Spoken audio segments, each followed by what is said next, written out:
Hello, everybody, and welcome back to Dragon's Dogma Dark Arisen with me, King's Ransom. So in the last video, we were at the encampment. We got attacked by a Hydra. We chopped off the Hydra's head, and it kind of ran away in fear because of our awesomeness. And now we are escorting the Hydra's head to the capital of this country that we are currently in, Gran Soren. And I say currently, this is the only country that we're going to be in.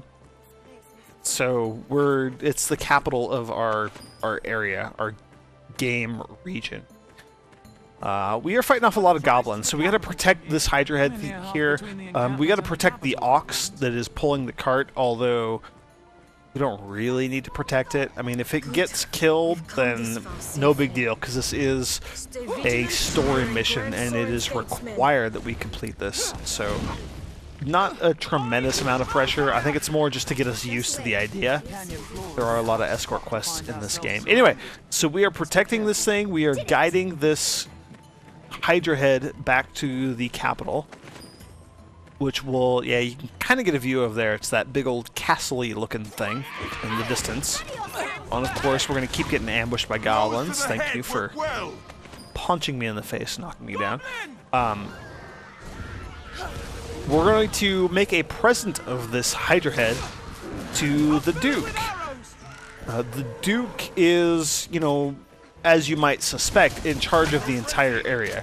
He's the leader, the sovereign, the ruler, and he is leading a hunt against the dragon. We don't really know the details of it, but we know that he does want to take out the dragon, and, you know, what a coincidence, we also want to fight the dragon, because it kind of attacked me and took out my heart and ate my heart, and then somehow left me alive in that whole weird situation, and now people are calling me Arisen, and, you know, we're going to go kill that dragon as well. We have a bit of a grudge against that thing.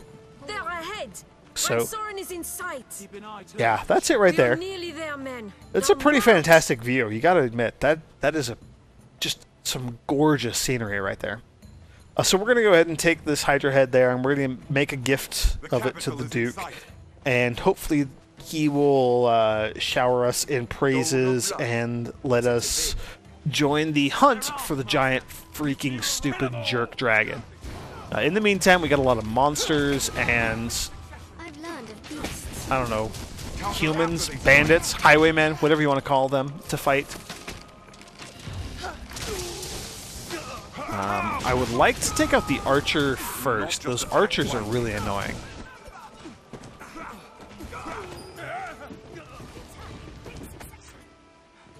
Go, climb up, grab that small coin pouch. Let's hop over here and grab some herbs. I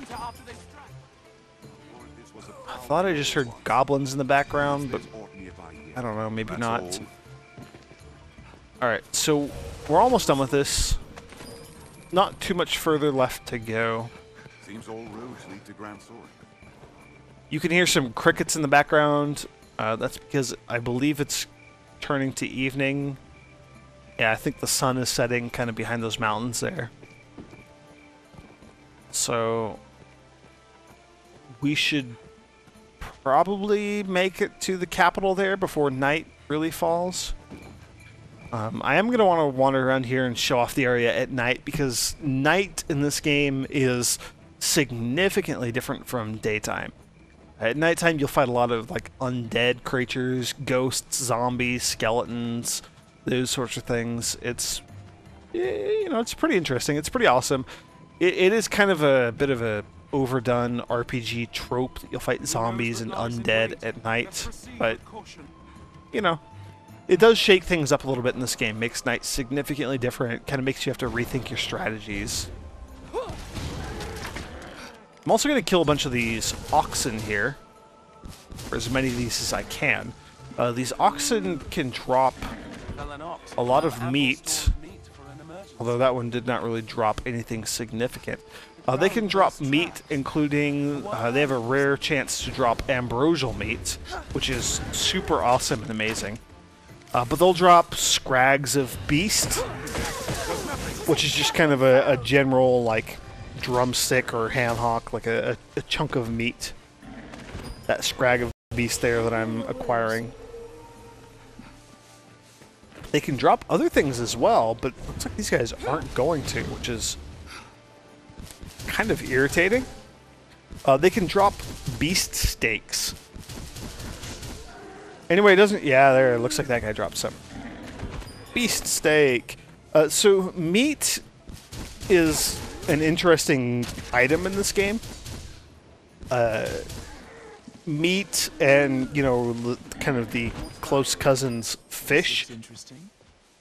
They will restore your stamina. So, that red bar on the bottom left-hand corner below my health, which is, you know, draining as I sprint or as I cast magical spells, like that fireball, which drained the last of my stamina. Are you all right, Master? Stamina is used for those sorts of things. Athletic abilities, skills, that sort of thing. And meat and fish will recover your stamina, which is awesome. But also, we take a look here real quick. And I went too far into the equipment menu. Apologies. Sheesh. Okay. So here we go, meat. So there's like some beast steak and some scrag of beast. Now, if I hit the button, you can look at the explanation, right? So there's the kind of standard description text. The edible flesh of some wild creature. Consume it to recover a bit of stamina. Basically what I just said. But look here. This gives kind of some more specific game mechanic details of the item. So affects a single target, a combinable material. So I can combine it with other things. We'll talk about the combination system later. Time sensitive, that's the important bit, and then restore some stamina. So time sensitive means it will decay over time. So flowers can be time sensitive, right? You pick a flower, that's awesome, you have a flower, and then over time it will wilt and become useless. Meat, similar sort of situation. You can get some meat, and over time it can decay and eventually rot. Now, in between picking it up and having it be fresh, right? Like here we have 11 scrags of beast. Now, before they rot, they turn sour. So, if we go back to the flavor text description, a scrag of beast about to turn foul. When they turn sour, and that applies to beast steak, scrag of beast, all those sorts of things, when they turn sour, they actually sell for a tremendous amount of money. So that's going to be one of the best ways that we acquire money early on in the game here. And I'm going to go ahead and give some items to my pawns while I'm talking here, just so I can reduce my weight load. Because over on the left there, you can see my weight is heavy, which means I will be moving slower, and I will recover my stamina slower, and just bad things in general. So ideally, I would like to have a whole bunch of meat and have it become sour, because that sells for a whole heck of a lot of money. And the better the meat. Jeez, I can't talk. Let's try that again. The better the meat, the more it's worth. And so, scrag of beast sells for like 30, I believe. 30 gold. But if we let it sour, it will sell for much more than 30 gold. It'll sell for 150, 5 times as much. And that is a pretty significant increase for doing nothing more than just holding on to an item and wasting a little bit of time. So early on in the game here, that's going to be probably my main strategy for acquiring wealth. Killing those oxen out here, because there's a whole bunch of oxen just kind of roaming the fields. We killed most of them, but not all of them. I'm going to kill a bunch of oxen, and I'm going to get the meat, and hopefully let a bunch of it sour. And then as it sours, that'll be worth a lot of cash for us. That'll let us buy some better equipment, and weapons and armor and that sort of thing, which will give us a kind of the edge that we need here, because there are a few difficult quests that we got to go through. Well done, men. So anyway, here we are. We have arrived at the capital with our Hydra head. Is a fine prize. His Grace will be pleased with the cause work. I'm going to let Mercedes talk here. Walk proud through these streets, men. We are heroes to the people of Gran Soren. Cool. So we are heroes in Gran Soren, according to Mercedes.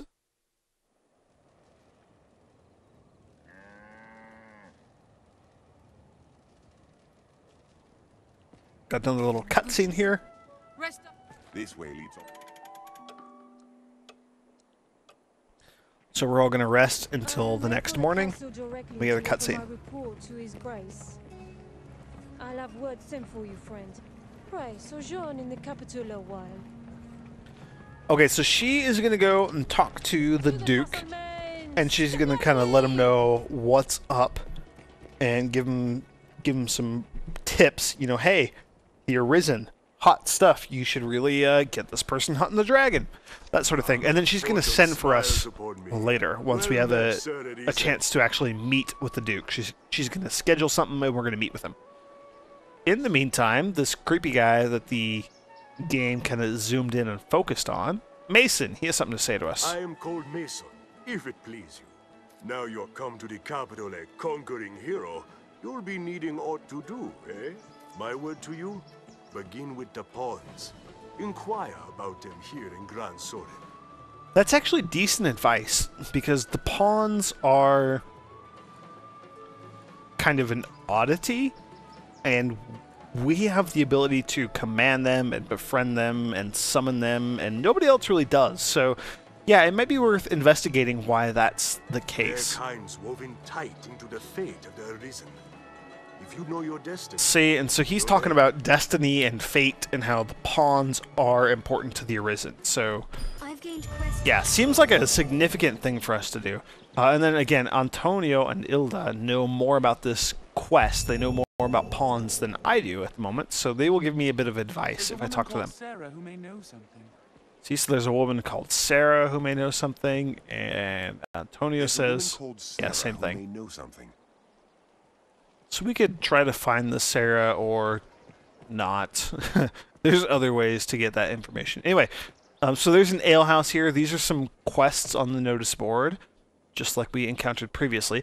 Now, these are all much larger, kind of more difficult, longer-term quests. So all these quests, as a base reward for completing any of these quests, we're going to get 10,000 gold and 5,000 experience. Now, that is a huge increase over the boards that we have encountered previously. So I'm going to go ahead and go through all these quests. I'm going to grab them because there's no real reason not to grab them. Although most of them we're not going to be accomplishing for a whole heck of a lot of time in this game. So, give Celine a King Bay leaf to acquire a draft of distilled herb ale. We don't know where that takes place, and we don't know who Celine is at this point in time, and we don't know what a King Bay leaf is. Awesome! Gonna go ahead and accept that. Acquire 10 kept giant fish. Now, in those fishing spots that we've been encountering throughout the game, we've been, you know, kind of poking around, and we've gotten some small fish and maybe some large fish, and we have not encountered any giant fish, and those are incredibly uncommon and difficult to acquire. There are a few specific locations I know of where we can get those fish, though.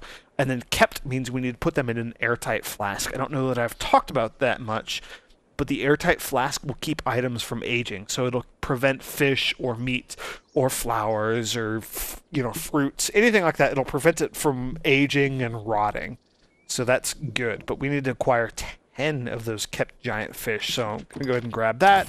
We'll deal with that later, like pretty much all of these quests. Here's another mention of Celine. Give Celine a Grancis herb to acquire a draft of herb ale. Now, this one actually gives us a region, the Witchwood, although that doesn't really help us much because we don't know where the Witchwood is. I'm gonna grab that anyway. Acquire 20 Seeker's tokens. Now we've picked up a very small number of them, like 1 or 2 of them, something like that. Just gonna be one of those items we're gonna have to keep an eye out for them as we acquire them. I think I'm gonna put them in storage with the innkeeper, and I already put the 1 or 2 or however many we acquired in storage with the innkeeper, so I don't have any with me right now. But we're going to have to keep an eye out for them. 200,000 gold plus the 10,000 and 5,000 experience. Pretty awesome, but we're not going to be accomplishing this quest for quite some time. Acquire a snakeskin purse. No idea where that's at. I'm going to go ahead and grab it anyway. And then 50 war bugles. So that's going to be another tough one. So all those quests are going to be tough. Acquire a whole heck of a lot of items. They're going to take us a while to accomplish. That is for darn sure. Now, I'm going to go ahead and kind of explore and explain this central square here a little bit. This central area, we're going to be spending a tremendous amount of time in. This is pretty integral to our game. This area here is, I don't know, treat it as like our hub world, kind of the hub of our tire of this game. There's going to be, you know, a lot of resting here and buying items here, and, you know, there's a rift stone, so we'll be getting our pawns here. We're going to be spending a lot of time here in Gran Soren, this capital city. So, you know, better get used to it. Now, that gate there, that's the one that we entered from. That'll take us back outside. And then, so here we have an apothecary. Gonna go ahead and just kind of blow through some of that introductory text there as she talks to us. Now, this is apothecary, so they're gonna have lots of herbs and potions and that sort of thing, curatives. You know, pretty good place to buy these things, and they're in infinite supply, so we can buy as many of them as we can afford. I'm not going to do that because that would be silly to waste all my money on those sorts of things. Oh, pardon me. I'm a bit sniffly. I think I'm coming down with a cold or something. I'm trying to fight off a cold. Anyway, do come again. That's going to be pretty important to us. That general direction there, it will take us to our rift stone where we can deal with pawns. It's going to be also pretty important to us. This is the blacksmith, Caxton. This is where we can buy new weapons or armor, that sort of thing. We can upgrade our equipment. I'm going to go ahead and buy a Crimson Glare. I have 26,000 gold, which is a pretty decent amount of money. I'm going to spend half of it, unfortunately, on this Crimson Glare, which is a mage's staff. Yeah, that gives us almost a 50-point increase in our magic damage, which is pretty significant, especially at this point in the game. And it's a pretty good upgrade over our Ironclad staff. Now, because Lucy and my own character here are both the same class, I'm going to probably, or at least for now we are, I'm probably going to focus most of my efforts into getting good equipment for myself. And then as I upgrade and better my own equipment, I'm going to give my hand-me-downs to Lucy. Which, you know, kind of unfortunate for her, but at the same time, she'll kind of get her own in a little bit when I switch over to a different vocation. Alright, I'm okay with that. So then, head armor things. I'm actually not going to spend too much more money here. I am planning on changing vocations relatively soon. Here's a bunch of cloaks we can see here.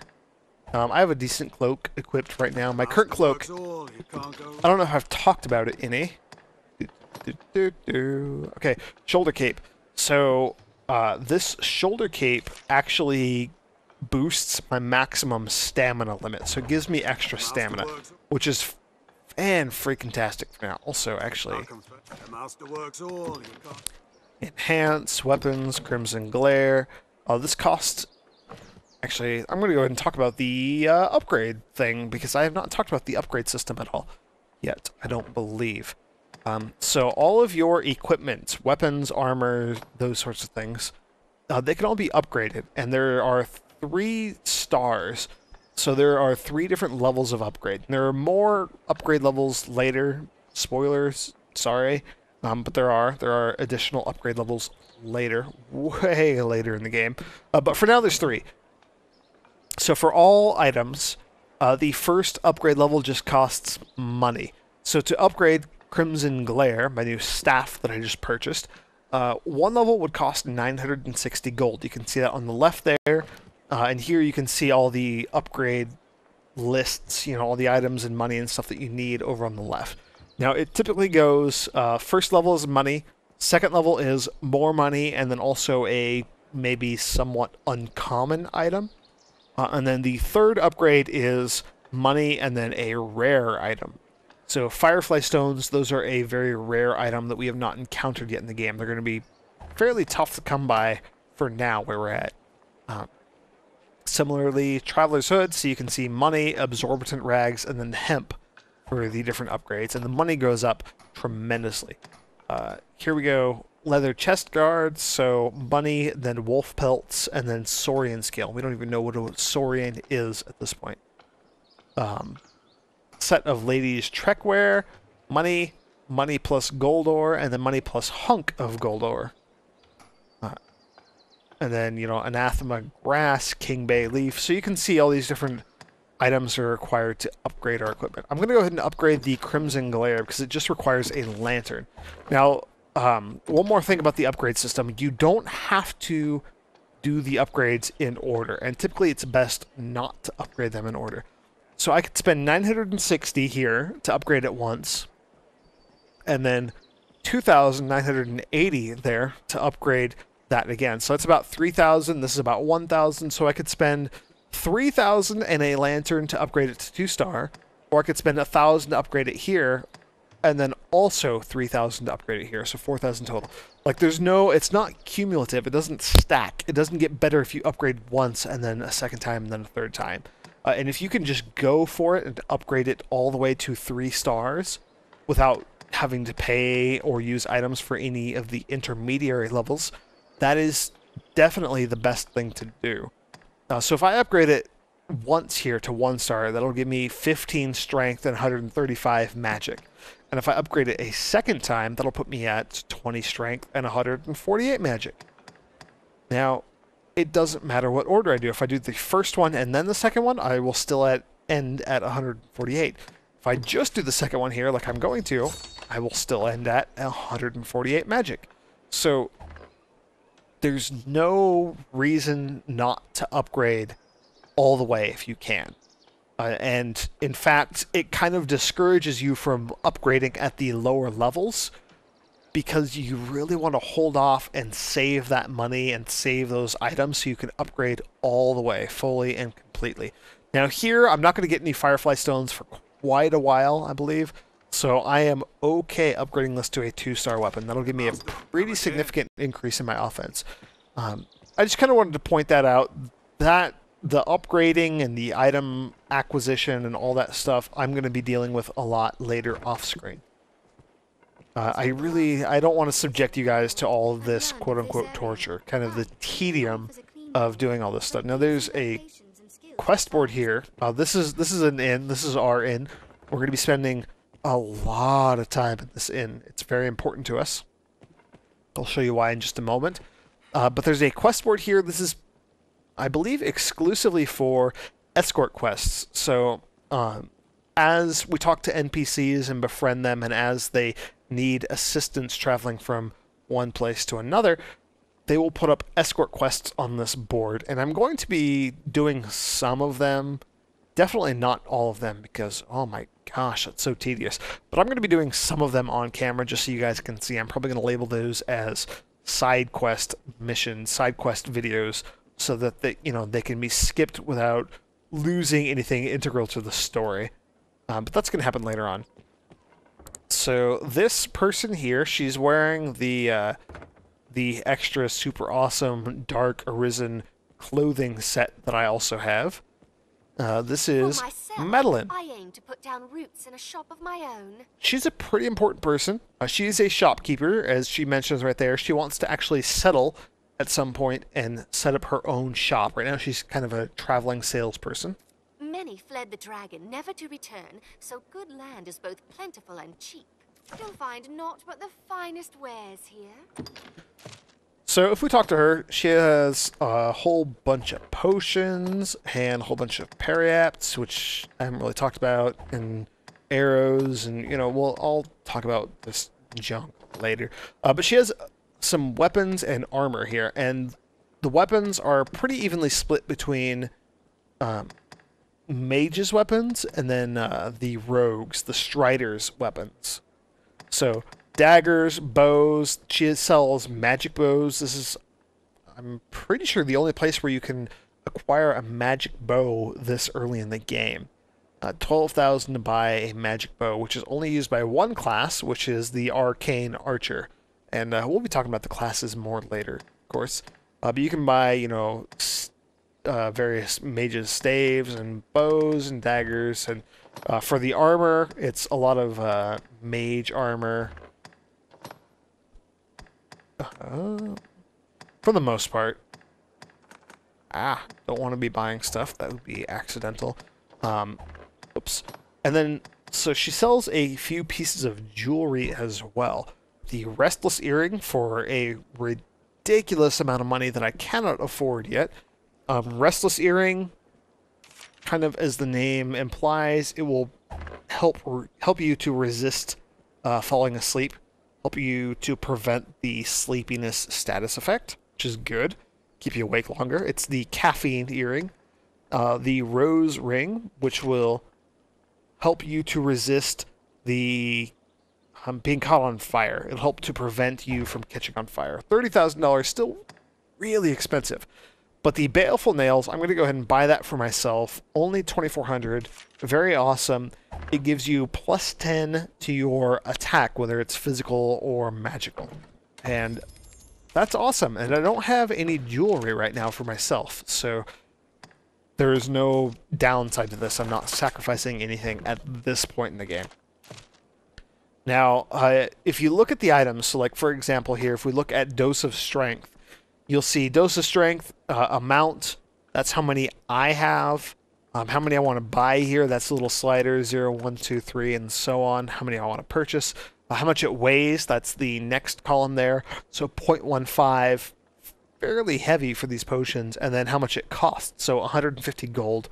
All that's pretty standard. Over on the far left, where the picture of it is, you can see how many of these she has to sell. So she has 15 doses of strength and 12 of the Warlock's draft. That's how many I can buy. She will restock later. All the merchants in the game will restock later. But here you can see Rose Ring, Restless Earring, and then Baleful Nails. Earlier, she only had one, and I purchased it. It was the only one that she had. So she is sold out now, and I cannot buy any more. I would love to buy one of those for Lucy, but that's probably going to have to wait until later. And with that, I'm going to go ahead and talk to our innkeeper friend here, who actually has some important-ish information for us. You've a plainer air than I'd expected. Forgive me. I spoke poorly. I simply imagined the sort of figure pulled right from legend. Pray, allow me to begin anew. Alright, go ahead and begin anew, Azalam. I am Asalam, and this is my inn. Though we deal in a number of trades here, I hope this is the So he's the innkeeper. Visit, sir. I am at your service. Oh, you wish to learn of the Pawn Legion? Then the shortest path to the answers you seek leads west from here. There you'll find Gran Soren's Pawn Guild. It is a gathering place for their kind. Just tell the sentries you have business with the guild. They'll let you past. Have your pick, any you like.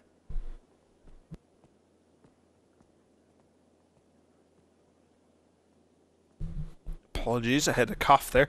So he mentioned the Pawns Guild, so he's kind of pointing us in the direction of our next quest. Apologies, I had a cough there. Sorry about that.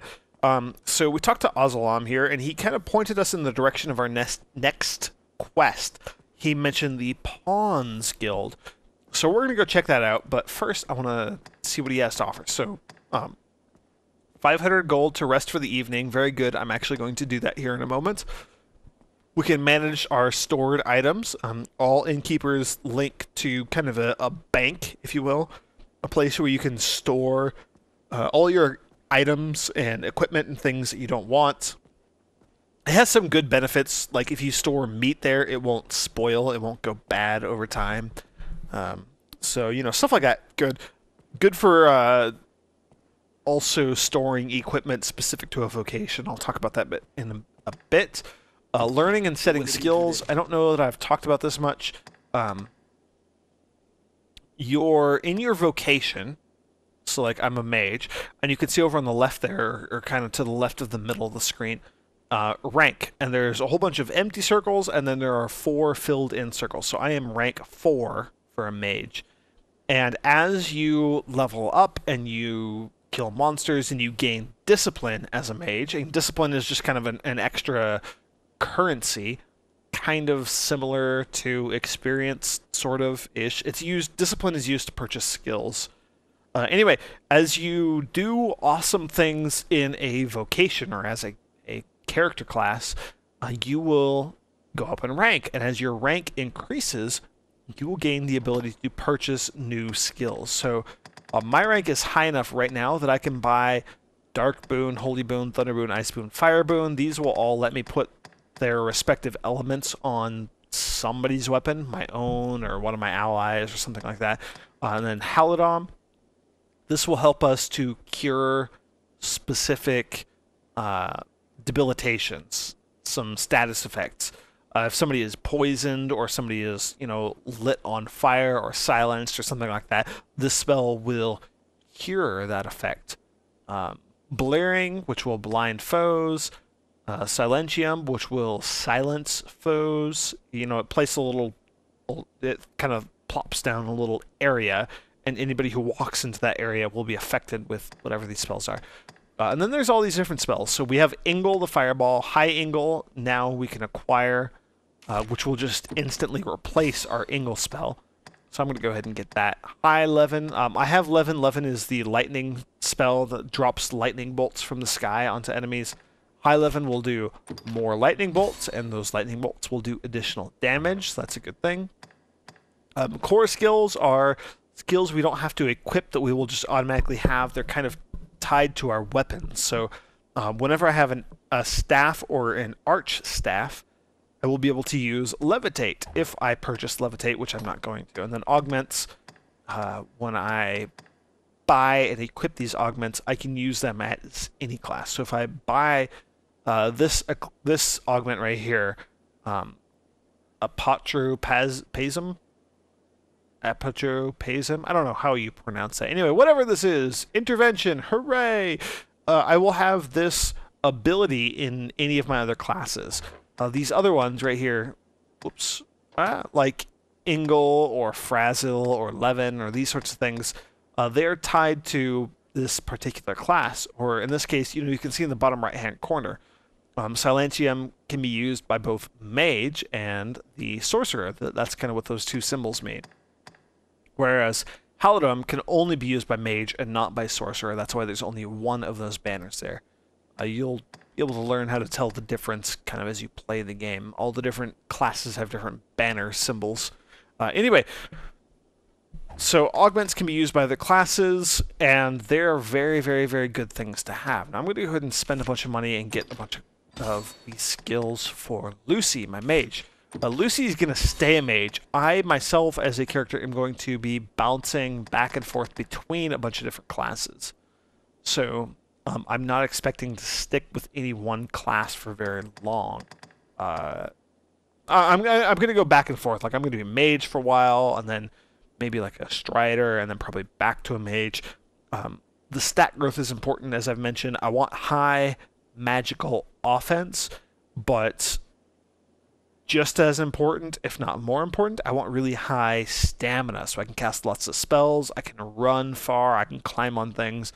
That's going to be very, very, very important to me as well. And that's going to require being a different class, because mages don't have very good growth in the stamina statistic.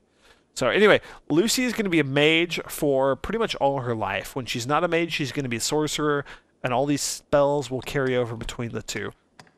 So I'm going to go ahead and give her all of these advanced versions here. Now you can see how much it's giving me a little pop-up warning me, hey, this skill will cost 200 discipline for you to acquire.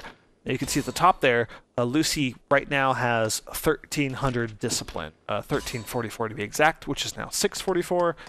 discipline is used to purchase your skills. So you can see Halidom here costs 800, so I cannot actually purchase that skill with Lucy, which is unfortunate. And you can save it. You don't have to spend it all right now. I wanted to get her some spells for each of the different elements. So she has all 3 of the elements equipped right now. 3 of the basic elements.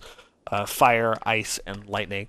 And then I'm going to give her fire bones so that she can enchant my weapon or any of our pawn allies' weapons with fire, which will be very, very, very useful. Have your pick. Any you like. What will it be today? And did I buy any with myself? Yes, I just upgraded that one. Okay. Okay. Augments are probably the most important thing. You really, really, really want to learn augments with your characters because those carry over across classes. So getting an augment that gives you additional HP, health points, is fantastic because then all of your character, like whatever class you are, doesn't matter. You will get the extra HP bonus. Very, very, very, very, very nice thing to have. I'm going to go ahead and stick with the mage for a little bit longer, but I am planning on switching over to the, like, one of the other classes, probably Strider class soon for the extra stamina bonus. So I'm going to go ahead and stick with mage now, but I'm not going to invest too many points or too many dollars into buying extra equipment or anything like that because I am planning on switching soon. And a lot of this equipment will not carry over to the other class. Like if I buy a better staff or something, that's awesome when I'm a mage, but not so awesome when I'm a class that relies on daggers, bows, or swords. So that's kind of my thought process here. Apologies if any of that is repetitive. I don't know how much of that I've actually gone over previously. So, I think I'm going to spend a little bit of time wandering through town and kind of exploring this town that we're in, Gran Soren, in the next video. And then also I want to go check out the Pawns Guild. We're going to go ahead and do that in the next video as well. That's kind of my main mission after I do a little bit of exploration. So thank you for joining me, everybody, and I will see you next time.